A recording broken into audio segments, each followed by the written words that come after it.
Episode 21। जब aunty जिंग ने Fang chain को आते देखा तो वह माफी मांगने लगी। मुझे माफ कर दो, मैंने तुम्हारी पत्नी की रक्षा नहीं की। ये सुनकर फैंग चेन का दिल जम गया। क्या ये हो सकता है? मालिक की पत्नी। वह स्ट्रेचर के पास आया, अपना कांपता हुआ हाथ आगे बढ़ाया और धीरे धीरे सफेद कपड़े के पास पहुंचा। और उसकी आंखें पहले से ही लाल थीं। जब उसने सफेद कपड़ा उठाया तो उसके सामने एक बूढ़ा और पतला चेहरा प्रकट हुआ। वह मास्टर क्यू में नहीं बल्कि दादाजी वेंग थे। एक भयानक शैतानी ऊर्जा चारों ओर उमड़ पड़ी। फैंग चेन एक ही समय में दुखी और बेहद क्रोधित था। उनके ज्यादा रिश्तेदार जीवित नहीं हैं, केवल उनकी पत्नी और दादा वेंग ही बचे हैं। लेकिन अब दादाजी वेंग की मृत्यु उसके सामने हो गई। क्या हो रहा है? मेरी पत्नी कहाँ है? दादाजी वेंग चले गए हैं और अब सबसे महत्वपूर्ण बात यह है कि उनकी पत्नी क्यू में ठीक है। चाची जिंग ने अपने चेहरे पर क्षमाप्रार्थी भाव के साथ कहा, आपके जाने के कुछ समय बाद किंग वुजी को अचानक रिहा कर दिया गया और उसने सु वानर को अपनी उपपत्नी के रूप में ले लिया। जल्द ही सु वानर लोगों को 7वें शिखर पर ले आए और कहा कि वह आपकी पत्नी गैंग को उठाना चाहती है। हु उसे रोकना चाहता था, लेकिन वह घायल होने के लिए बहुत कमजोर था। फिर मैंने कार्रवाई की, लेकिन किंग वुजी भी दिखाई दिया और मुझे घायल कर दिया। आपकी पत्नी की रक्षा करने के लिए उसे सु वानर ने पीट पीट कर मार डाला। उसने बूढ़े आदमी और क्यू मेई की रक्षा करने की पूरी कोशिश की है, लेकिन वह केवल झोउ युआन क्षेत्र में है, इसलिए वह दाओ क्षेत्र में किंग वुजी का कोई मुकाबला नहीं है। सु वानर, किंग वुजी। फैंग चेन का पूरा शरीर राक्षसी ऊर्जा से भरा हुआ है। उपस्थित सभी लोगों को उत्साहित कर दें। ये पहली बार था जब उन्होंने ऐसी भयानक राक्षसी शक्ति देखी थी। यहाँ तक कि झोउ युआन क्षेत्र के राक्षस साधक भी फैंग चेन की आभा के विस्फोट जितने भयानक नहीं हैं। भाई फैंग, शांत हो जाओ। ये देखकर कि फैंग चेन गुस्से की कगार पर था, मेंग्याओ ने जल्दी से उसका हाथ पकड़ लिया। उसके शब्द अंतिम स्वर की तरह थे और फैंग चेन की सांसें एक साथ आने लगी और धीरे धीरे शांत हो गईं। बूढ़े आदमी के शरीर को देखकर उसे बहुत दुख हुआ। वह न केवल अपने लिए बल्कि अपने मालिक बूढ़े व्यक्ति के लिए भी कड़ी मेहनत कर रहा है ताकि वह बेहतर जीवन जी सके। लेकिन अब मालकिन को अपनी सुरक्षा का पता नहीं है और बूढ़ा आदमी चला गया है। मेंग्याओ की आंखें परेशानी से भरी थीं और वह फैंग चेन के दिल में दुख महसूस कर सकती थी। काफी समय के बाद फैंग चेन धीरे धीरे शांत हो गया। फिर उन्होंने इसे सफेद कपड़े से ढक दिया और मेंग तियानहुआन से कहा, वरिष्ठ मेंग, कृपया दादाजी वेंग को दफनाने के लिए एक भूगर्भीय खजाने का स्थान चुनें। मेंग तियानहुआन ने सिर हिलाया, चिंता मत करो, मैं उसे एक बुजुर्ग के रूप में भव्य अंतिम संस्कार दूंगा। जब मेंग्याओ ने ये सुना तो वह समझ गई कि फैंग चेन क्या करना चाहता था। भाई फैंग, क्या तुम वापस जाना चाहते हो? फैंग चेन ने सिर हिलाया, मुझे वापस जाना होगा और अपनी पत्नी को बचाना होगा। मैं आपके साथ जाऊंगा। मेंग्याओ ने कहा कि वह नहीं चाहती थी कि फैंग चेन अकेले किंग वुजी का सामना करे, जो 7वें स्तर पर एक शक्तिशाली व्यक्ति था। नहीं, मेंग तियानलिंग ने कहा, पिताजी, मैं भाई फैंग के साथ जाना चाहती हूँ। मेंग्याओ ने दृढ़ता से कहा। मेंग तियानलिंग ने फिर भी अपना सिर हिलाया, नहीं। मेंग्याओ, मेंग तियानहुआन ने कहा, आप भतीजे फैंग जियान की मदद नहीं कर पाएंगे। इस बार मास्टर किसी और कारण से पूर्वी क्षेत्र में आए हैं। यह आपके लिए है, आपको यहाँ रहना होगा। मास्टर को कुछ कहना है, वह आपसे कहेंगे। फिर उसने फैंग चेन की ओर देखा और कहा, भतीजे फैंग, चिंता मत करो। तियानयू दिव्य संप्रदाय में एक बुजुर्ग है जो मेरे मेंग परिवार के करीब है, जिसका नाम यानजिया है, जो प्रथम शिखर का मुख्य बुजुर्ग है। मैं उसे बता दूंगा, वह तुम्हारी मदद करेगा। धन्यवाद। फैंग चेन ने मना नहीं किया और उसे धन्यवाद दिया। फिर उसने मेंग्याओ से कहा, मेंग्याओ, बस अंकल मेंग और मेंग परिवार के मुखिया की बात सुनो और रुको। हालांकि मेंग्याओ जाने के लिए अनिच्छुक थी, लेकिन अपने दादा की व्यवस्था सुनकर उसे थोड़ी राहत मिली। एल्डर यानजिया भी एक कोर एल्डर हैं, मुझे विश्वास है कि यहाँ उनके साथ सब कुछ ठीक रहेगा। उसने कहा, भाई फैंग, यहाँ का मामला सुलझ जाने के बाद मैं तुम्हें ढूंढने जाऊंगी। अच्छा। फैंग चेन ने सिर हिलाया। फिर उन्होंने मेंग तियानहुआन और अन्य लोगों को सलाम किया। अब जब मैं आपको परेशान करना बंद कर दूंगा तो मैं किसी दिन आपसे मिलने आऊंगा। वह बूढ़े आदमी के सामने घुटनों के बल बैठा, भारी दंडवत प्रणाम किया, मुड़ा और चला गया। विदाई। लांची और हान बिंगक्सिन ने स्वाभाविक रूप से उनका अनुसरण किया। मेंग्याओ ने फैंग चेन को जाते हुए देखा, वह अभी भी चिंता में डूबी हुई थी। वह खुद को ये पूछे बिना नहीं रह सकी, दादाजी आप मुझे क्यों रोकना चाहते हैं। मेंग तियानहुआंग ने बात नहीं की, लेकिन मेंग जियानलिंग की ओर देखा। मेंग जियानलिंग ने कहा, मैंने पहले भी मास्टर के परिवार से संपर्क किया था और वे पहली बार आपके खून को जगाने के लिए सहमत हुए हैं। रक्तवंश का जागरण। मेंग याओ ने आश्चर्य व्यक्त किया। मेरा मेंग परिवार कितियन महाद्वीप में दृढ़ता से खड़ा रह सकता है, इसका कारण यह है कि हमारे शरीर में सर्वोच्च रक्त बह रहा है। एक बार पूरी तरह से जागृत होने के बाद हम दुनिया में सबसे शीर्ष अस्तित्व होंगे। मेंग जियानलिंग ने आगे कहा, तुम्हारे पास अच्छी प्रतिभाएं हैं और तुम एक शीर्ष स्तरीय भोग विलास करने वाले शरीर हो। ये बहुत संभावना है कि तुम्हारा पहला जागरण लगभग 10% तक पहुंच जाएगा। अगर यह सच है तो गुरु तुम्हें विकसित करने पर ध्यान केंद्रित करेंगे। क्या तुम और मजबूत हो सकते हो? मेंग याओ ने पूछा। हाँ। मेंग जियानलिंग ने सिर हिलाया। ठीक है, मैं तुमसे वादा करता हूँ। मेंग याओ ने कहा। दो परिवारों के बीच विवाह के इस सपने का भी उस पर बहुत प्रभाव पड़ा और वह ये भी समझ गई कि यदि वह मजबूत नहीं होगी तो वह केवल दूसरों के द्वारा ही छली जाएगी। केवल मजबूत बनकर ही वह उन लोगों की रक्षा कर सकती है जिन्हें वह बचाना चाहती है। मेंग जियानलिंग ने मेंग याओ की ओर सराहना भरी नजरों से देखा। ठीक है, पहला जागरण 10 दिनों तक चलेगा, मेरे साथ आओ। ... 3 दिन बाद फैंग चेन सीधे तियान्यू दिव्य संप्रदाय में वापस नहीं लौटा, बल्कि युचेन के पास रुक गया। उन्होंने लोंगची और हान बिंगक्सिन से कहा, रास्ते में आपके आशीर्वाद के लिए आप दोनों का धन्यवाद, लेकिन मैं संप्रदाय में केवल अकेले ही वापस जा सकता हूँ। तियान्यू दिव्य संप्रदाय सांसारिक मामलों को नहीं सुनता है और बाहरी लोगों को आंतरिक मामलों में हस्तक्षेप करने की अनुमति नहीं देता है। यदि कोई अज्ञानी है तो उसका अंत दुखद होगा। लांगची स्वाभाविक रूप से यह जानता था और उसने सिर हिलाया। अतिथि फैंग कृपया सावधान रहें। हान बिंगक्सिन ने भी कहा, डरो मत अतिथि फैंग, वान जिंग हमेशा तुम्हारे पीछे खड़ा रहेगा। दोनों पक्षों के बीच कुछ दोस्ती हो जाती है और वे नहीं चाहते कि दुष्ट फैंग चेन को कुछ हो, जो वान जिंग के लिए बहुत बड़ा नुकसान है। फैंग चेन ने कहा, मैं करूंगा। फिर लोंगची और अन्य लोगों ने अलविदा कहा। फैंग चेन सीधे नहीं गया। उसके हाथ में आध्यात्मिक प्रकाश घूम गया और तुरंत उसके हाथ में भाला आ गई। उसने तत्काल भाला नीचे फेंक दी और सीधे जमीन में कुछ फीट से अधिक दूर तक धंस गया। ये वह रास्ता है जो उसने अपने लिए छोड़ा है। अगर कोई खतरा हुआ तो वह सीधे टेलीपोर्ट होकर चला जाएगा। इतनी लंबी दूरी पर जब तक कि प्रश्न पूछने की क्षमता से ऊपर का कोई मजबूत व्यक्ति कार्रवाई न करे, तब तक उसकी स्थिति को तुरंत सुरक्षित करने के बारे में न सोचें। ये तत्काल भाला का स्वर्ग विरोधी हिस्सा है। बेशक उसके पास अभी भी एक तुरुप का पत्ता है। श्याओटा, इस बार तुम्हें कार्रवाई करनी होगी। फैंग चेन ने जियाओटा को आवाज भेजी। जियाओटा ने भी प्रतिक्रिया दी। केवल एक बार, इस समय के बाद, चाहे जीवन हो या मृत्यु, मैं कोई कार्रवाई नहीं करूंगा। एक बार ही काफी है, फैंग चेन ने कहा। फैंग चेन तियान्यू दिव्य संप्रदाय में गया और जल्द ही वह संप्रदाय के द्वार पर पहुंच गया। फैंग चेन की वापसी ने तुरंत संप्रदाय के कई लोगों का ध्यान आकर्षित किया। तुम्हें पता है, फैंग चेन अब संप्रदाय में प्रतिभाशाली लोगों में से एक है। विशेषकर लुओयू को मारने के बाद युवा नंबर 1 के रूप में उनकी और भी अधिक प्रशंसा हुई। तियान्यू दिव्य संप्रदाय में प्रवेश करने के बाद फैंग चेन अन्य स्थानों पर नहीं गया, बल्कि सीधे दूसरे शिखर पर चला गया। स्वाभाविक रूप से सभी को पता था कि 7वें शिखर पर क्या हुआ था। फैंग चेन की आक्रामक गति को देखकर उन्हें पता था कि कुछ बड़ा हो सकता है, इसलिए वे उसके पीछे चले गए। कुछ लोगों ने इसे सभी ओर से अपने मित्रों को भेजने के लिए ध्वनि संचरण नोटों का भी उपयोग किया, ताकि वे इसे एक साथ देख सकें। और लिन जुएयान को भी सूचित किया गया। वह, जो हमेशा सांसारिक मामलों के प्रति उदासीन रही थी, सीधे रिट्रीट से बाहर चली गई। यह आदमी लौटते ही मुसीबत खड़ी करना चाहता है। ये तो बकवास है। वह पहले से ही यू जियाचेन के मामलों के बारे में जानती थी। वह बहुत खुश थी कि मेंग याओ यू परिवार के चंगुल से बच निकला। साथ ही उसे ये भी लगा कि फैंग चेन की किस्मत वाकई अच्छी थी। उसका सामना मेंग परिवार के मुख्य परिवार से हुआ। उसने मास्टर कुन से पूछा, जो मामले की रिपोर्ट करने आए थे, आपका मतलब है कि किंग वुजी ने फैंग चेन के जाने के तुरंत बाद अपने मालिक की पत्नी पर हमला किया था? मुझे इसके बारे में क्यों नहीं पता चला? मास्टर कुन ने असहाय होकर कहा। युवती उस समय एकांतवास में थी और उसे बाहरी मामलों की जानकारी नहीं थी। लिन जुएयान चुप थी। उसे थोड़ा सा आभास हो रहा था कि कुछ बड़ा हो सकता है। चलो, चलकर देखते हैं।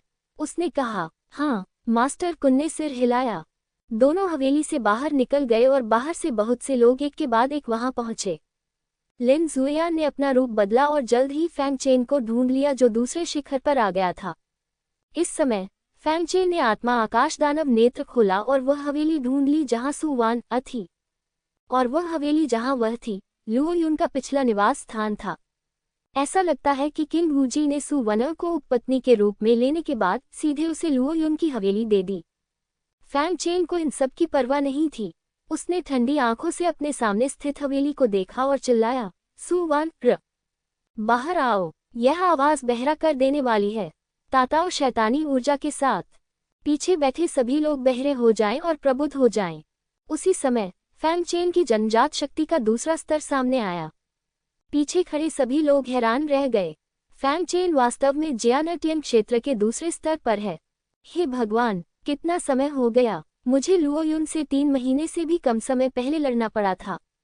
उस समय वो परसों के 5वें स्तर पर ही था। आखिर यह आदमी अभ्यास कैसे करता है। हर तरफ ईर्ष्या, जलन और आश्चर्य के भाव थे। फैंग चेन का स्तर उनकी कल्पना से परे बढ़ गया था। इस आदमी की ताकत इतनी जल्दी बढ़ गई है। लिन जुएयान भी हैरान थी। तुम्हें पता होना चाहिए कि जब वह पहली बार फैंग चेन से मिली थी, तब भी वह एक बेकार व्यक्ति था जिसके पास कोई साधना भी नहीं थी। इसी समय हवेली का दरवाजा खुला। अमेलिया सु एक शानदार पोशाक और उत्तम मेकअप में बाहर निकली। ये देखकर कि यह फैंग चेन था, उसकी आंखें गर्व से भर गईं। अरे कमीने, क्या तुम वापस आ गए? उसने तिरस्कार और गर्व से कहा, देखो, अब मैं एयरफे के मुख्य बुजुर्ग की उपपत्नी हूँ और मेरे पति ने मुझे भविष्य में आशीर्वाद देने का भी वादा किया है।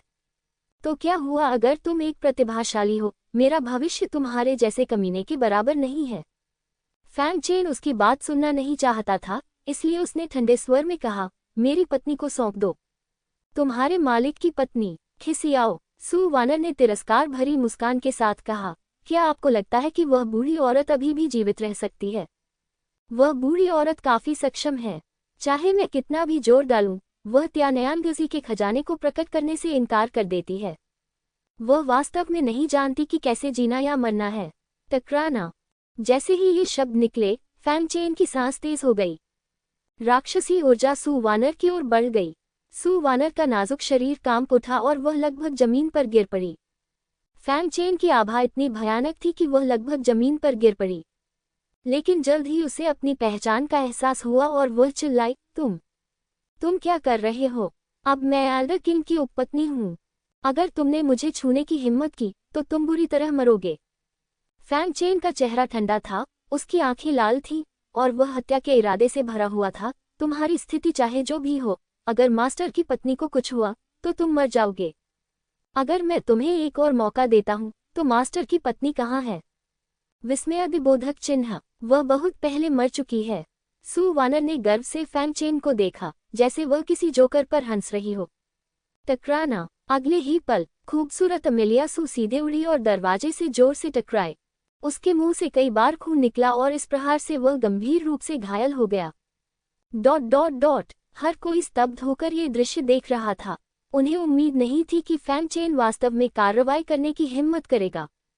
क्या यह आदमी पागल है? वह इतना आवेगशील क्यों है? लिन जुएयान ने जब ये देखा तो वह बेहद चिंतित हो गई और फैंग चेन को घृणा के भाव से देखा कि लोहा स्टील नहीं बन सकता।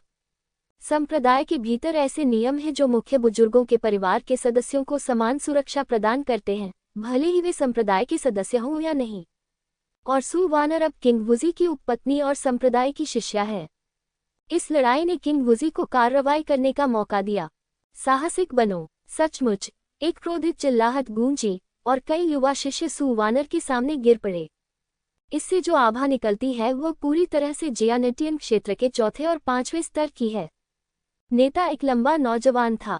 उसने फैंग चेन को कृपालुता से देखा और चिल्लाया, तुम्हारी हिम्मत कैसे हुई कि तुम खुलेआम मुख्य बुजुर्गों की पत्नियों और रखेलों पर हमला करो? घुटने टेक दो, तुम्हें बिना दया के पकड़ लिया जाएगा, अन्यथा तुम्हें बिना दया के मार दिया जाएगा।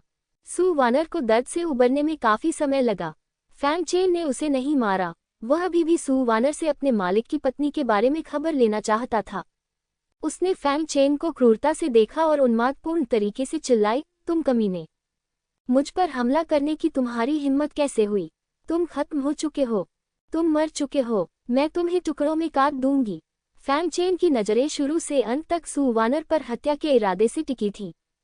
उनकी धमकियों का सामना करते हुए उनकी अभिव्यक्ति और भी अधिक ठंडी हो गई और उनका स्वर और भी अधिक ठंडा हो गया। यहाँ से चले जाओ। जब लंबे युवक ने ये सुना तो वह क्रोधित हो गया। तुम्हारी हिम्मत कैसे हुई? मैं इनसेक्ट लॉ एनफोर्समेंट हॉल का शिष्य हूँ। तुमने मुझसे इस तरह बात करने की हिम्मत की? तुम वास्तव में मौत की तलाश में हो। बड़े भाई, ऐसे आदमी से इतनी विनम्रता क्यों? इसे नीचे उतारो। तो क्या हुआ अगर वह एक प्रतिभाशाली व्यक्ति है? अगर हम उसे नष्ट कर देते हैं तो एल्डर किंग हमारा समर्थन करेगा। अन्य कानून प्रवर्तन शिष्यों ने एक के बाद एक बात कही और फैंग चेन को मजाक से देखा। लंबे कद के युवक ने फैंग चेन को घूरते हुए अपनी आंखों में क्रूरता की झलक दिखाई। चूंकि तुम्हें दंडित नहीं किया गया है, इसलिए मैं तुम्हें सिखाता हूं कि दंडित कैसे किया जाता है। उन्होंने सीधे चिल्लाकर कहा, एक साथ आओ, उसे नष्ट कर दो। हाँ, कई लोग उग्रता से मुस्कुराए और अपनी जादुई शक्तियों को दिखाते हुए सभी दिशाओं से फैंग चेन की ओर दौड़ पड़े। उसके हमले निर्दयी हैं। ये स्पष्ट था कि उसने मौके पर ही फैंग चेन को नष्ट करने की योजना बनाई थी। फैंग चेन की आंखें ठंड से चमक उठी और फिर बेहद लाल हो गईं। मैंने देखा कि उसके हाथ में रोशनी घूम रही है और उसके हाथ में दानव भक्षी तलवार प्रकट हो गई है। उसी समय आत्मा स्वर्ग की राक्षसी आंखें प्रकट हुईं और जादुई शक्तियां फूट पड़ीं। सामने खड़े 3 लोगों के सिर में अचानक झुनझुनी होने लगी, मानो विस्फोट होने वाला हो। जादुई शक्ति तुरंत ही बंद हो गई। फैंग चेन ने बिना किसी हिचकिचाहट के अपनी तलवार पकड़ी और वार करना शुरू कर दिया। बस एक पल में उसने तलवारों की गिनती की और चला गया। वे 3 लोग विरोध नहीं कर सके और उन्हें तुरंत काट दिया गया। शेष 2 लोग, जिनमें लंबा युवक भी शामिल था, स्तब्ध रह गए और उन्हें समझ में नहीं आया कि क्या हो रहा है। फैंग चेन ने उन्हें प्रतिक्रिया करने का मौका नहीं दिया और तेज जादू तलवार तकनीक और देवताओं और राक्षसों के टुकड़े टूट गए।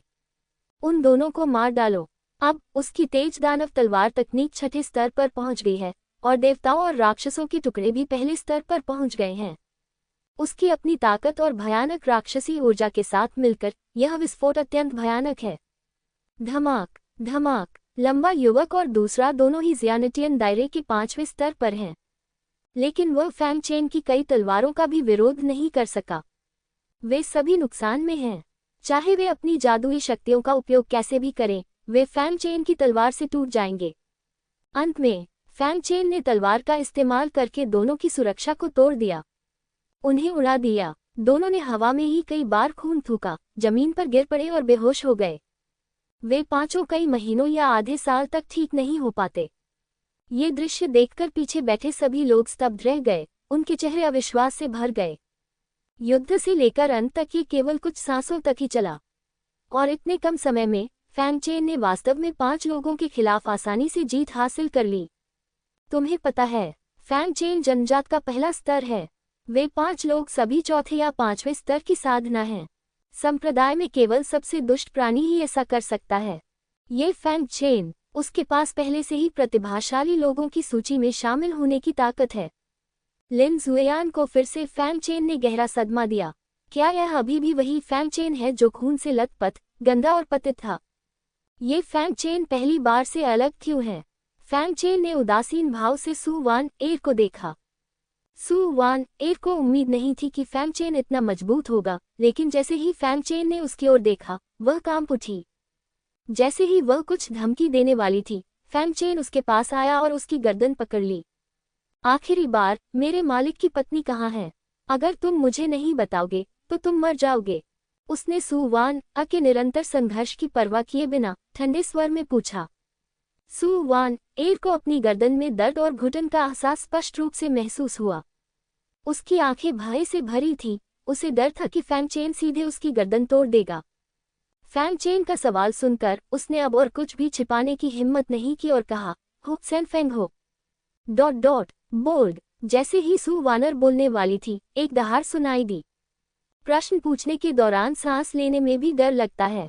फैंग चेन इस भयानक दबाव से सीधे उड़ गया और उसे सू वान को छोड़ना पड़ा। दर्जनों फीट चलने के बाद उसने अपना शरीर स्थिर किया। उसने शून्य में एक निश्चित स्थान पर ठंडे मन से देखा। इस समय वहां एक आकृति थी। आकृति क्रोधित थी, लेकिन उसकी आंखों की गहराई में थोड़ी क्रूरता और चिढ़ाने की भावना थी। किंग वुजी के अलावा वह और कौन हो सकता है? क्या तुम आखिरकार बाहर आने को तैयार हो? फैंग चेन ने किंग वुजी को ठंडे भाव से देखा। किंग वुजी ने फैंग चेन को ठंडी निगाहों से देखा और डांटा, फैंग चेन, तुम बहुत साहसी हो। तुमने वास्तव में संप्रदाय में कानून प्रवर्तन अनुयायियों पर खुलेआम हमला किया है। क्या तुम विद्रोह करने जा रहे हो? जब उसने किंग वुजी को आते देखा तो लिन जुयान का दिल बैठ गया। सब खत्म हो गया। पूर्ण शक्ति के सामने चाहे आप कितने भी बुरे क्यों न हो, ये सब बेकार है। ठीक उसी तरह भले ही वह त्यानिल दिव्य संप्रदाय की संत हैं, ये मुख्य बुजुर्ग आमतौर पर सम्मान करते हैं, लेकिन वह समझ गई कि उनकी नज़रों में उसके पास कोई राजसीपन या वास्तविक शक्ति नहीं थी। अपर्याप्त शक्ति और अपर्याप्त पृष्ठभूमि के अलावा इसका कोई अन्य कारण नहीं है। इस दुनिया में ताकत और पृष्ठभूमि का ही अंतिम महत्व है। किंग वुजी, फैंग चेन को कोई डर नहीं था। उसने ठंडी आंखों से दूसरे पक्ष को देखा, सम्मानित कोरल्ड। उसने वास्तव में एक नश्वर पर हमला किया। क्या आप अभी भी शर्म चाहते हैं? विस्मयादिबोधक चिन्ह। किंग वुजी ने व्यंग्य करते हुए कहा, मैं चाहूं तो साधारण मनुष्यों को भी मार सकता हूं। वैसे मैंने आपके पुराने गुलाम को सीधे नहीं मारा, बल्कि उसकी नसें तोड़ दी और उसे धीरे धीरे प्रताड़ित किया। उसका जीवन मौत से भी बदतर है। चीखना मुझे अभी भी याद है। सू वानर ने राहत की सांस ली जब उसने किंग वुजी को आते देखा, और फिर वह हंसी और बोली, आपको अभी भी मुझे धन्यवाद देना होगा। अगर मैंने उसे उसकी अंतिम यात्रा पर नहीं भेजा होता तो वह शायद बदतर मौत मरता। कमीने, अगर तुमने मुझे नाराज किया तो यही होगा। किंग वुजी ने फैंग चेन को तिरस्कार से देखा। क्या होगा अगर तुम सचमुच सोचते हो कि तुम में कुछ प्रतिभा है? पूर्ण शक्ति के सामने तुम सिर्फ एक चींटी हो। तुम्हें मारना आसान होगा। उसका चेहरा मजाक से भरा था और वह फैंग चेन से बहुत संतुष्ट था, जो इस समय गुस्से में था।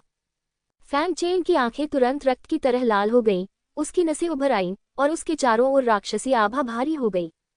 वह क्रोधित था। अगर तुम उसकी पत्नी को छूओगे तो तुम उसके उल्टे तराजू को छूओगे। चाहे कुछ भी हो, वह किंग वुजी को अपनी जान देकर इसकी कीमत चुकाने पर मजबूर करेगा। अब तक उसे परिणामों की कोई परवाह नहीं थी। ठीक है, किंग वुजी ने फैंग चेन को घूरते हुए ठंडे स्वर में कहा, फैंग चेन, आप खुलेआम कानून प्रवर्तन करने वाले शिष्यों पर हमला करते हैं, जो पहला अपराध है। आप मेरी उपपत्नी पर हमला करते हैं, जो दूसरा अपराध है। दोनों अपराधों की सजा एक साथ दी जाती है, जो आपको मौत की सजा देने के लिए पर्याप्त है। मैं संप्रदाय के नाम पर आपको गिरफ्तार कर लूंगा। अगर आपने विरोध करने की हिम्मत की तो मैं आपको मार डालूंगा।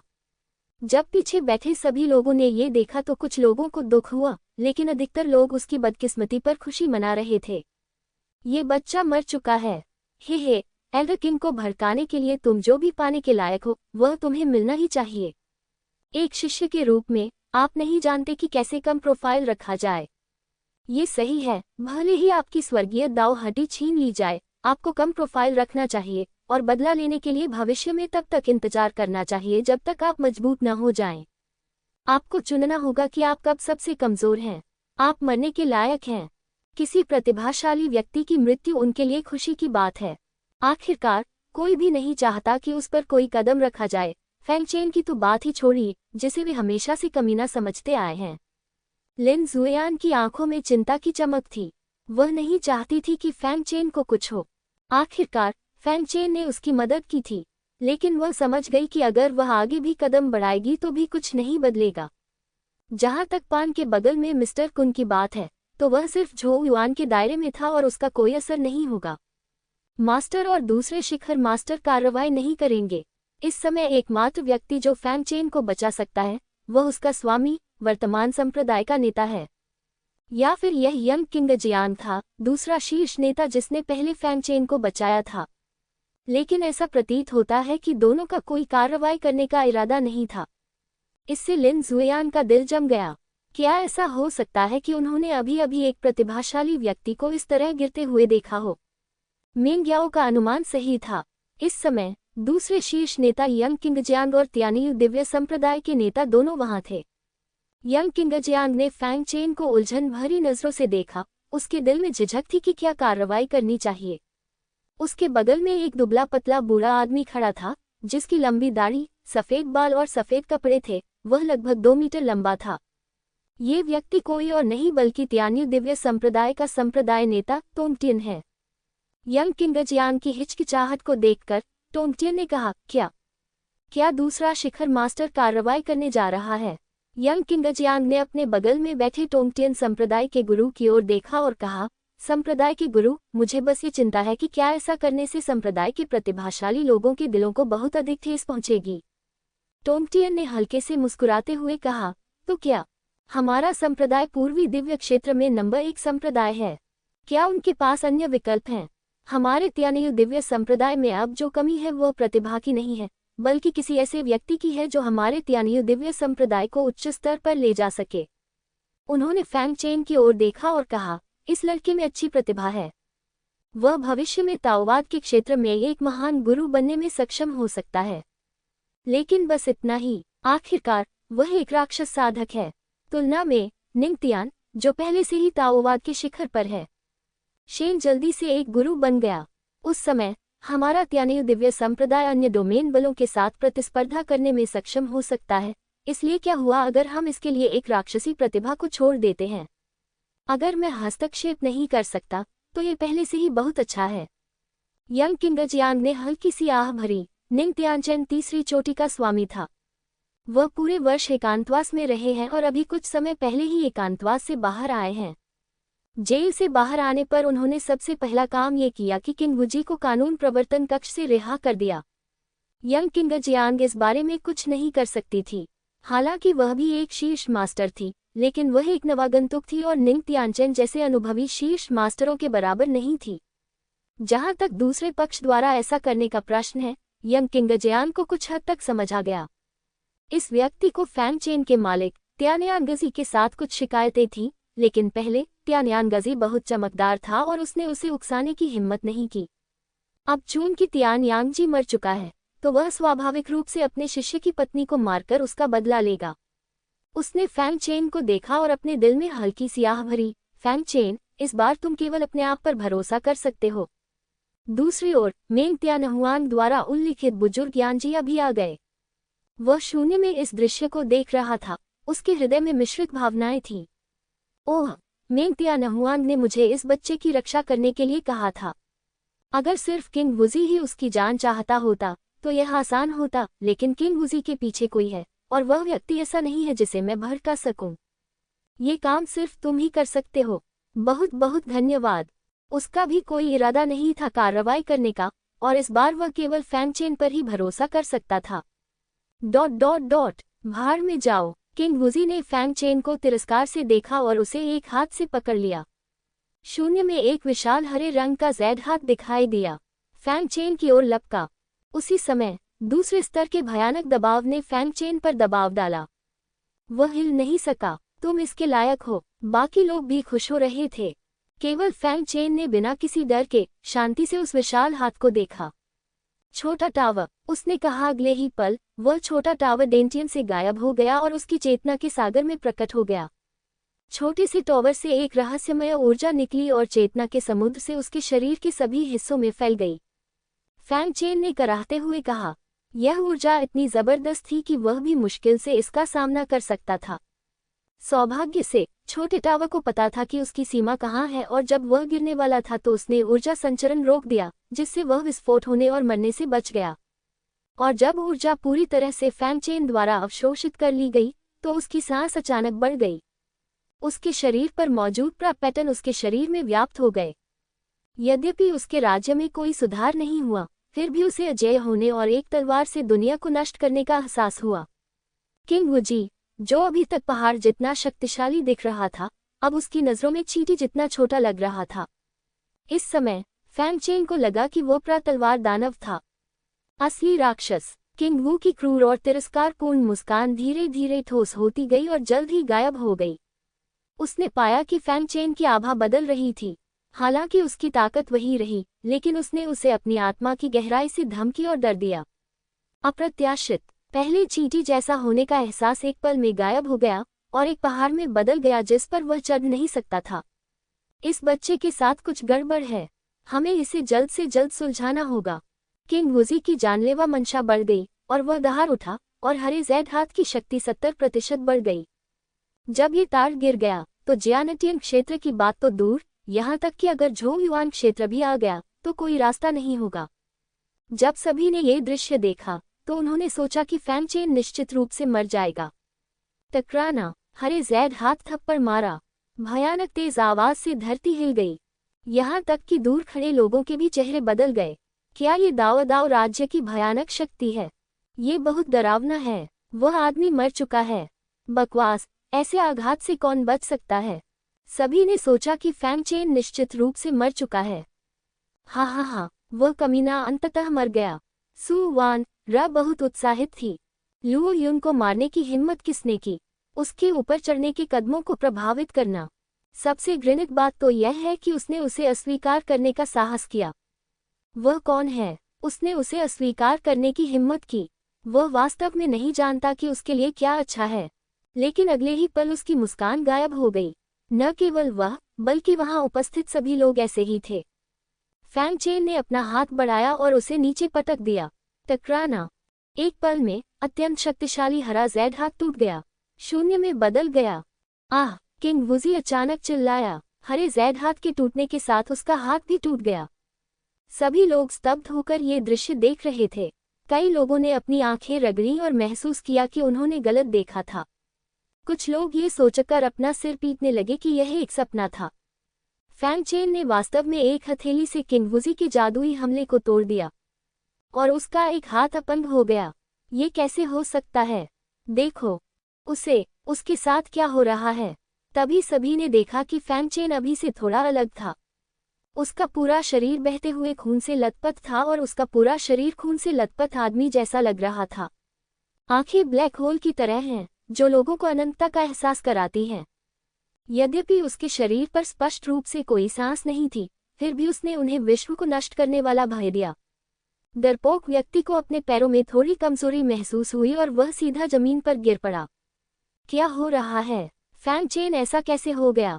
कितनी प्रबल और डरावनी राक्षसी आभा! मुझे कोई भयावह आभा क्यों महसूस नहीं हो रही, जबकि मुझे लगता है कि वह बहुत शक्तिशाली है। क्या ये कोई शक्तिशाली जादू कौशल है जिसका आपने अभ्यास किया है? हर कोई बहुत बातें कर रहा था और समझ नहीं पा रहा था कि फैंगचेन ऐसा क्यों था। लिन जुयान भी दंग रह गई। अब फैंगचेन को देखकर उसे बहुत अजीब लगा। वह उसकी नज़रों में धीरे धीरे बड़ा हुआ था, लेकिन वह अचानक ऐसा कैसे हो गया? टोंगटियन और यंग किंग जियांग, जो शून्य में ये दृश्य देख रहे थे, भी दंग रह गए। यहाँ तक कि उन्होंने भी नहीं सोचा था कि इसका परिणाम ऐसा होगा, और वे समझ नहीं पा रहे थे कि फैंगचेन ऐसा व्यवहार क्यों कर रहा था। लेकिन फैंगचेन ने उन्हें प्रतिक्रिया करने का मौका नहीं दिया। उसने राक्षस भक्षक तलवार को पकड़ लिया, जो पहले से ही खून से भरी हुई थी, और उसने तलवार खींचने का इशारा किया। तुमने मुझे बार बार उकसाया, मेरे दादा वेंग को मार डाला और मेरे मालिक की पत्नी का अपहरण कर लिया। मैं तुम्हें मेरी मालकिन की पत्नी का एहसान चुकाने का आखिरी मौका देता हूँ। मैं तुम्हें खुशी से मरने दूंगा। फैंगचेन ने ठंडे स्वर में कहा, अपनी काली आंखों से किंग वुजी को घूरते हुए। किंग वुजी ने अपने शरीर पर दर्द को नजरअंदाज कर दिया। जिस क्षण उसने फैंगचेन की काली आंखों में देखा, उसे ऐसा लग रहा था जैसे कोई देवता और दानव उस पर नजर रख रहे हों। अगर दूसरा पक्ष उसे मारना चाहे तो यह उतना ही आसान होगा जितना चींटी को निचोड़कर मारना। हालांकि ताओवादी क्षेत्र में एक शक्तिशाली व्यक्ति के रूप में वह जल्दी से ठीक हो गया और दहाड़ते हुए बोला, कमीने, यह मत सोचो कि मैं तुमसे डरता हूं क्योंकि तुम ऐसे हो। मैं तुम्हें उतनी ही आसानी से मार डालूंगा जितनी आसानी से एक मुर्गे को मारा जाता है। ये सुनकर फैंगचेन ने ठंडे स्वर में कहा, अगर ऐसी बात है तो जाओ और मर जाओ। उसने अपनी राक्षस भक्षी तलवार को ऊपर उठाया। दानव भक्षी तलवार ने भयानक रक्त लाल राक्षसी ऊर्जा को पागलों की तरह निगल लिया, जिससे उत्तेजित तलवार चीखने लगी। उसी समय फैंगचेन के पीछे एक छाया दिखाई दी। ये तलवार दानव की छाया है, लेकिन ये प्रेत अब उतना शून्य नहीं है जितना तब था जब फैंगचेन ने इसे पहले बुलाया था, बल्कि यह अत्यंत स्पष्ट है, जैसे किसी वास्तविक राक्षस का आगमन हो गया हो। वह क्या है? सभी लोग हैरान थे। उन्होंने पहली बार ऐसा भयानक भूत देखा था। ये किस तरह का राक्षस है? मैंने इसे पहले कभी क्यों नहीं देखा? एक बुजुर्ग ने संदेह से पूछा। किसी ने कोई उत्तर नहीं दिया, सबने अपना सिर हल्का सा हिलाया। वहां उपस्थित किसी भी व्यक्ति ने इसे तलवार दानव के रूप में नहीं पहचाना। यहाँ तक कि संप्रदाय के नेता तोंगटियन भी ऐसे ही हैं। ये सामान्य बात है। तलवार दानव बहुत लंबे समय तक गायब रहा और मुख्य भूमि पर इसका कोई रिकॉर्ड नहीं है। लेकिन भले ही वे इसे पहचान न पाए हों, फिर भी उनकी आत्माओं का भय उन्हें कांपने पर मजबूर कर देता था। खासकर जब फैंगचेन ने अपनी तलवार ऊंची उठाई तो खतरे की भावना और भी प्रबल हो गई। किंग वुजी, जिसने इसका खामियाजा भुगता, अब उतना शांत नहीं था जितना पहले था। इस समय उसकी नज़र में फैंगचेन एक देवता या दानव की तरह था जो विशाल और अंतहीन ब्रह्मांड में उसे देख रहा था। पहले वाली अवमानना और उपहास की भावना समाप्त हो गई थी। उसे स्पष्ट रूप से महसूस हो रहा था कि यदि ये तलवार गिर गई तो वह निश्चित रूप से मर जाएगा। इस बच्चे में कुछ गड़बड़ है। इस समय उसका हृदय पूरी तरह भय से भर गया था। जब मैं भागना चाहता था तो मैंने पाया कि मेरा शरीर हिल नहीं सकता। ये कैसे हो सकता है? वह चिल्लाना चाहता था, लेकिन उसने पाया कि वह चिल्ला भी नहीं सकता। वह पूरी तरह से हताश था। मरना, फैंगचेन ने ठंडे स्वर में कहा और तलवार काट दी। तलवार का वार गिरकर सीधे शून्य को चीरता हुआ निकल गया। ये लाल रोशनी में बदल गया और ऐसा वार किया जैसे ये दुनिया को दो हिस्सों में काटने वाला हो। किंग वुजी ने गुस्से से दहाड़ते हुए अपना बचाव करने की पूरी कोशिश की। मैं इस तलवार को रोकना चाहता हूँ, लेकिन उसकी कोई भी रक्षात्मक जादुई शक्ति कागज के टुकड़ों की तरह है जो छूते ही टूट जाती है। नहीं, ये दृश्य देखकर किंग वुजी की आंखें निराशा से भर गईं। टकराना, ये तलवार लाल रोशनी की चमक की तरह है। जिस क्षण इसने हमला किया, आकाश और पृथ्वी अंधकार में हो गए, मानो इसने इसका मुकाबला करने की हिम्मत नहीं की। तलवार गिर गई और धरती दो हिस्सों में बंट गई। ताताओं की राक्षसी ऊर्जा और तलवार की मंशा पूरे त्यानियु दिव्य संप्रदाय में व्याप्त हो गई, एक और राक्षसी रसातल की तरह। जहां तक किंग वुजी का सवाल है, उसे इस तलवार से आधा काट दिया गया। खून के झाग में बदल जाओ। एक प्रतिष्ठित व्यक्ति जो ताओवादी क्षेत्र में दूसरा सबसे शक्तिशाली व्यक्ति था, उसकी इस तरह मृत्यु हो गई। ये दृश्य देखकर सभी के मुंह खुले के खुले रह गए और वे लगभग जमीन पर गिर पड़े। मर गया। किंग वुजी ऐसे मरा। एक छोटे से आंतरिक शिष्य के हाथों मर गया। विस्मयादिबोधक चिन्ह। वहां उपस्थित किसी ने भी यह कल्पना नहीं की थी कि इसका परिणाम ऐसा होगा। जियाटियन झान ने पूछा, अगर आप ऐसा कहेंगे तो यह निश्चित रूप से लोगों को हंसाएगा। यह अब चमत्कार नहीं है, यह एक भ्रामक मजाक है। लेकिन वह लड़का खून से लथपथ था। लेकिन यह हो चुका था। आखिर इस आदमी को क्या हो रहा है? लिन जुयान अब अपना धैर्य बरकरार नहीं रख पा रही थी। उसका दिल जोर से धड़क रहा था, और वह न केवल सदमे में थी, बल्कि बेहद उलझन में भी थी। वह व्यक्ति जिसे वह तुच्छ समझता था और समझता था कि वह मिंग्याओ के योग्य नहीं है, वह इतना शक्तिशाली निकला। झान ने पूछा, उसके लिए ये करना असंभव होगा, कौन जाने कितने सालों तक। लेकिन फैंगचेन केवल 17 साल का है। लेकिन ये हो गया। ये कैसे हो सकता है? शून्य में मौजूद तोंगटियन और यंग किंग जियान भी इस दृश्य को अविश्वास से देख रहे थे। यहाँ तक कि तोंगटियन, जो ग्रैंड मास्टर स्तर पर है, उसके चेहरे पर भारी भाव है। ये तलवार बहुत मजबूत है, लेकिन ये स्पष्ट है कि यह फैंगचेन की शक्ति से संबंधित नहीं है। उन्होंने कहा, ये जादुई शक्ति वास्तव में अद्भुत है, लेकिन मुझे डर है कि इसके गंभीर दुष्प्रभाव होंगे और इसका उपयोग करने में बहुत अधिक लागत आएगी। यह उसके लिए अच्छी बात नहीं है, और इससे छिपे हुए खतरे भी हो सकते हैं। उसने जो कहा वह सच था। जिस क्षण जियाओटा अपने डेंटियन के पास लौटा, फैंगचेन को ऐसा महसूस हुआ जैसे उसे अनगिनत चींटियों ने काट लिया हो।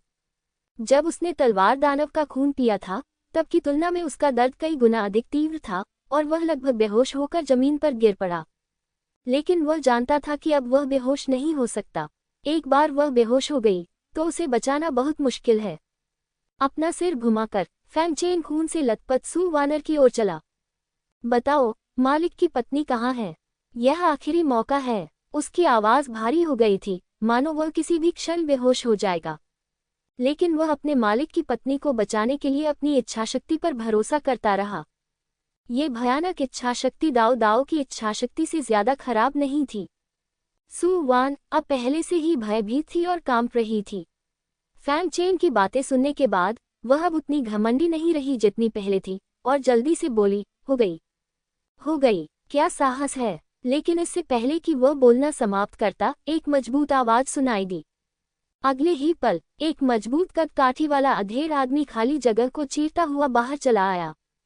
इस व्यक्ति के चेहरे की बनावट रूखी है, चेहरा अक्षर जैसा है, वह क्रोधित नहीं है, परंतु उसमें अधिकार की प्रबल भावना है। ये 3 चोटियों का स्वामी है। जैसे ही वह आदमी सामने आया, उसे कई लोगों ने पहचान लिया। जो व्यक्ति आया था वह कोई और नहीं बल्कि 3 चोटियों का स्वामी निंग तियानचेन था। निंग तियानचेन ने ठंडी आंखों से फैंग चेन को देखा और चिल्लाया, दुस्साहसी पागल। उसने खुलेआम हमला किया और मुख्य बुजुर्गों को मार डाला। वह किस अपराध का हकदार है? फैंग चेन ने निंग तियानचेन को घूरते हुए पूछा, क्या आप 3 चोटियों के स्वामी हैं? ये सही है। निंग तियानचेन ने फैंग चेन को घूरते हुए कहा, मैं 3 चोटियों का स्वामी हूँ। फैंग चेन, तुम घुटने टेककर अपना अपराध स्वीकार क्यों नहीं करते? अपराध स्वीकार करना? उसने निंग तियानचेन को घूरते हुए व्यंग्य किया। जब 7वीं चोटी खतरे में थी तब तुम कहाँ थे? जब मेरे दादा वेंग की मृत्यु हुई तब तुम कहाँ थे? जब मेरी पत्नी पकड़ी गई तो इस विशाल संप्रदाय में कौन खड़ा हुआ? अगर मैं मारा गया तो मुझे डर है कि तुम आगे नहीं आओगे। आपकी पत्नी तो बस एक नश्वर है, उस गुलाम की तो बात ही छोड़िए। निंग तियानचेन ने तथ्यात्मक रूप से कहा, जहां तक आपकी मौत की बात है तो मैं स्वाभाविक रूप से किंग वुजी को दंडित करूंगा, लेकिन आप उसे मार नहीं सकते। हाँ, फैंग चेन ने हंसते हुए कहा, उसे सजा दो। उसे 1 महीने के लिए कारावास की सजा दो, या उसे 1 साल का वेतन दो। क्या जिन शिष्यों के पास पर्याप्त पृष्ठभूमि और प्रतिभा नहीं है, उनके लिए जीवन इतना बेकार है? क्या लोग इसे अपनी मर्जी से रौंद सकते हैं? अपने भाषण के अंत में उनकी आवाज इतनी ऊंची थी कि उससे पूरी दुनिया हिल गई, और उनके शब्दों ने कई शिष्यों को भी ऐसा ही महसूस कराया। उनके पास कोई पृष्ठभूमि और प्रतिभा नहीं है, इसलिए त्यानिल दिव्य संप्रदाय में उनके और कुत्तों के बीच कोई अंतर नहीं है। फैंग चेन ने फिर कहा, मेरे गुरु की पत्नी एक नश्वर है, लेकिन वह 7वें शिखर के पूर्व गुरु की पत्नी भी है। संप्रदाय ये निर्धारित करता है कि शिखर गुरु के रिश्तेदारों को नुकसान पहुंचाने की अनुमति नहीं है। फिर जब मेरे गुरु की पत्नी के साथ कुछ हुआ तो कोई आगे क्यों नहीं आया? क्या यह मेरे गुरु की पत्नी की वजह से है? क्या जून मर चुका है? मेरे गुरु ने अपने जीवनकाल में तलवारों के पहाड़ों और आग के समुद्रों के बीच हमारे संप्रदाय के लिए लड़ाई लड़ी। मुझे नहीं पता कि उन्होंने कितना योगदान दिया, लेकिन जब उनकी मृत्यु हुई तो आपने मेरी नश्वर गुरु पत्नी की रक्षा के लिए कुछ भी नहीं किया।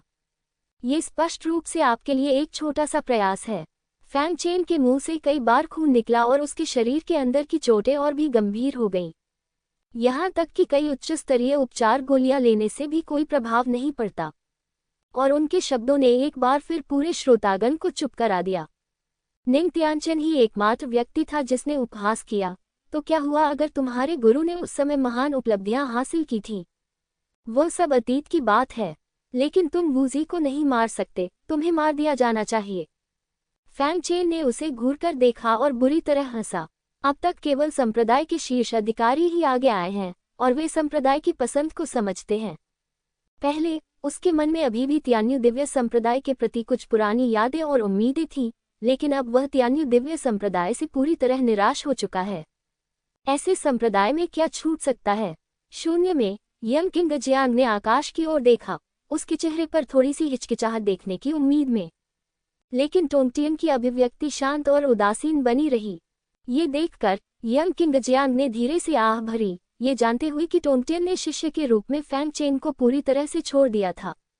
ठीक है, निंग तियानचेन ने ठंडे स्वर में कहा, अब मैं तुम्हें 2 विकल्प देता हूँ, या तो आत्महत्या कर लो या पकड़े जाओ। ये सभी रास्ते बंद हैं, फैंग चेन ने व्यंग्यात्मक लहजे में कहा। क्या तुम्हें लगता है कि तुम्हारे पास अभी भी बचने का मौका है? निंग तियानचेन ने तिरस्कारपूर्वक कहा, मुझे अभी भी लगता है कि तुम अभी भी उस तलवार से वार कर सकते हो। अगर तुम उस पर वार भी कर सको तो भी इससे मुझे कोई नुकसान नहीं होगा। फैंग चेन की तलवार वास्तव में भयानक थी, लेकिन अधिक से अधिक ये केवल दाऊ दाऊ के प्रारंभिक चरण को ही मार सकती थी, और यह उसे चोट नहीं पहुंचा सकती थी। एक शक्तिशाली व्यक्ति जो ग्रैंड मास्टर क्षेत्र से बाहर निकलने वाला था। मेरे पास कोई रास्ता है या नहीं, यह आप तय नहीं कर सकते, फैंग चेन ने ठंडे स्वर में कहा। ऐसा लगता है कि तुम अब भी मौत से लड़ना चाहते हो। अगर ऐसा है तो जाओ और मर जाओ। उसने बकवास करना बंद कर दिया और फैंग चेन की ओर इशारा किया। उंगलियों के सिरे एक विशाल भाले में बदल गए और सीधे फैंग चेन की ओर वार किया। भाला के पहुंचने से पहले ही फैंग चेन को मौत का खतरा महसूस हुआ। निकट आती हुई विशालकाय भाला को देखकर फैंग चेन उदासीन बिना किसी भय के दिखाई दिया। जब तक मेरी पत्नी दूर है, मैं फैंग चेन आज का बदला कभी नहीं भूलूंगा। टकराना। विशालकाय भाला फैंग चेन के स्थान पर गिरी। वहां तुरंत ही एक बड़ा गड्ढा बन गया। जहां तक फैंग चेन और सुवानर का प्रश्न है, वे भी विशाल गड्ढे में गायब हो गए। क्या मौत इसी को कहते हैं? ये देखकर कुछ लोग तो कहने से खुद को रोक नहीं सके। लिन जुयान का दिल तेजी से धड़क रहा था और वह उस विशाल गड्ढे को देखती रही। क्या वह आदमी अभी मर गया है? नहीं, वह मरा नहीं है। बगल में बैठे बूढ़े कुन ने कहा। जिस क्षण हमला हुआ वह दूर चला गया। लिन जुयान चौंक गया और अनजाने में मुस्कुराया। इसका मतलब है कि वह अभी भी जीवित है। श्री कुन ने सिर हिलाया। ये केवल एल्डर कुन ही नहीं थे जिन्होंने ये देखा, बल्कि अन्य एल्डर्स ने भी इसे देखा। निंग तियानचेन की अभिव्यक्ति अचानक काली पड़ गई। टेलीपोर्टेशन, उस बच्चे के पास ऐसी जादुई शक्तियां कब से आ गईं? उसकी चेतना तुरंत प्रकट हो गई। फैंग चेन की खोज करो। लेकिन उसे यह जानकर आश्चर्य हुआ कि फैंग चेन अब संप्रदाय में नहीं था। लापता। ये टेलीपोर्टेशन दूरी उसकी कल्पना से कहीं परे। मैं देखना चाहता हूं कि तुम कहां भाग सकते हो, वह गुस्से से दहाड़ा। तियाने वे सफेद पंखों वाला पवित्र कवच पहने 100 आदमियों की एक सेना दूर से आई। पहुंच गए। वे एक स्वर में, दबावपूर्ण स्वर में चिल्लाए। वास्तव में हर किसी के पास झो युआन क्षेत्र की ताकत है।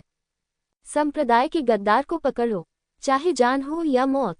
वह गंभीर रूप से घायल है। वह ज्यादा दूर नहीं भाग पाएगा। हाँ, सैकड़ों लोगों ने एक स्वर में प्रतिक्रिया दी, जिससे धरती और आसमान हिल गया। फिर सैकड़ों लोग संप्रदाय के बाहर की ओर बढ़े। फैंग चेन के निशानों की तलाश करें। आंतरिक शिष्यों, आदेश को सुनो। जियानटियन क्षेत्र के 7वें स्तर से ऊपर की ताकत वाला कोई भी व्यक्ति गद्दार को खोजने के लिए बाहर जा सकता है। जो लोग गद्दार को मार देंगे उन्हें महान योग्यता के साथ दर्ज किया जाएगा। एक पीले स्तर के 4थे स्तर का जादुई हथियार, एक पीले स्तर के 4थे स्तर का कौशल, एक 4थे स्तर का अमृत बोतल। ये सुनकर बहुत से लोग भावुक हो गए। हुआन पिन का 4था स्तर उनके लिए शीर्ष जादुई हथियार तकनीक माना जाता है। कई लोगों ने तुरंत कार्रवाई की और स्वाभाविक रूप से वे ऐसा अवसर नहीं खोना चाहते थे। हालांकि यह चौंकाने वाला था कि फैंग चेन ने किंग वुजी को एक तलवार से मार डाला। ये स्पष्ट रूप से एक तलवार थी जिसे मारने में बहुत पैसा खर्च होता था और फैंग चेन के लिए ऐसी तलवार को फिर से मारना असंभव था। ये देखकर लिन जुएयान और भी चिंतित हो गया। इतने सारे लोग उसका पीछा कर रहे थे और त्यानियू दिव्य संप्रदाय के नाम पर आदेश दिया जा रहा था, इसलिए फैंग चेन के पास शेनडोंग क्षेत्र में छिपने के लिए कोई जगह नहीं थी। इसके बारे में सोचने के बाद लिन जुएयान ने अपने दांत पीसते हुए कहा, चलो हम भी चलते हैं। मिस, हम उसे नहीं बचा सकते, श्री कुन ने सलाह दी। लिन जुएयान ने दांत पीसते हुए कहा, मुझे पता है। तुरंत ही वह भी जोंगवाई की ओर बढ़ गई। दूसरी ओर सैनफेंग में एक मुख्य शिष्य के निवास में म्यू किंगफिग ने उत्साह से कहा, क्या मास्टर ने उस कमीने फैंग चेन को मारने का आदेश दिया है? विस्मयादिबोधक चिन्ह। वह अभी भी इस बात पर विचार कर रहा था कि पिछली बार वानजियांग वन में फैंग चेन ने उससे वन आत्मा अमृत छीन लिया था। मैंने मूल रूप से फैंग चेन के संप्रदाय में वापस लौटने तक प्रतीक्षा करने की योजना बनाई थी ताकि मैं उसे अच्छी तरह देख सकूं, लेकिन मुझे उम्मीद नहीं थी कि वह अपने गुरु को भड़का देगा। टहलना। वह खड़ा हुआ और बोला, उस कमीने की तलाश में शामिल हो जाओ। हाँ, अन्य लोगों ने उत्साह से सिर हिलाया। इसके अलावा संप्रदाय के कई शिष्यों ने भी फैंग चेन की खोज में शामिल होने के लिए कार्रवाई की। यूचेंग से 10 मील दूर फैंग चेन अपने हाथ में एक तात्कालिक भाला लेकर जमीन से भाग निकला। लेकिन जैसे ही वह बाहर आया, उसने कई मुंह खून थूक दिया। इससे पहले कि खून जमीन पर गिरता, वह उससे निकलने वाली राक्षसी ऊर्जा द्वारा सीधे बुझ गया।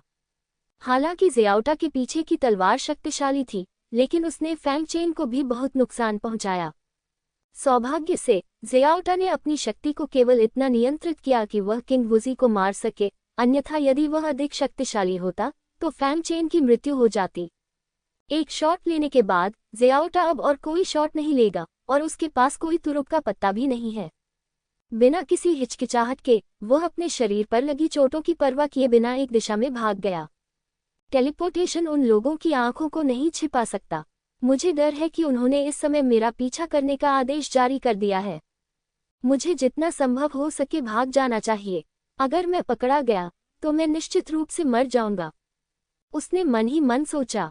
वह तुरंत भाला का उपयोग करता रहता है, अपनी गति को सबसे तेज कर लेता है, लेकिन इतनी तेज गति से भागने के कारण उसकी चोटें और भी गंभीर हो गईं। सैकड़ों मील भागने के बाद वह अंततः बच नहीं सका। उसने जल्दी से अपने चारों ओर का आभामंडल मिटा दिया और दूसरी दिशा में भाग गया। लगभग 7 या 8 मील चलने के बाद वह रुका और उसे एक छिपी हुई गुफा मिली। प्रवेश द्वार पर कई ब्रह्मकारी ताबीज और अदृश्यता ताबीज व्यवस्थित करें और सीधे उनमें भाग जाएं। अंदर जाने के बाद फैंग चेन ने कई गोलियां निकाली और उन्हें अपने मुंह में डाल लिया। ये सब करने के बाद अंततः वह और अधिक नहीं टिक सका और बेहोश हो गया। ये बच्चा सचमुच काफी सक्षम है। अचानक 2 आकृतियां शून्य से बाहर निकली। वे टोंगटियन और यंग किंग जियांग थे। टोंगटियन ने फैंग चेन को देखा और शांति से कहा, यह एक जादुई हथियार पाने का एक शानदार अवसर है जिसे तुरंत स्थानांतरित किया जा सकता है। यंग किंग जियांग ने पूछा, क्या संप्रदाय के नेता उसके खिलाफ कार्रवाई करने जा रहे हैं?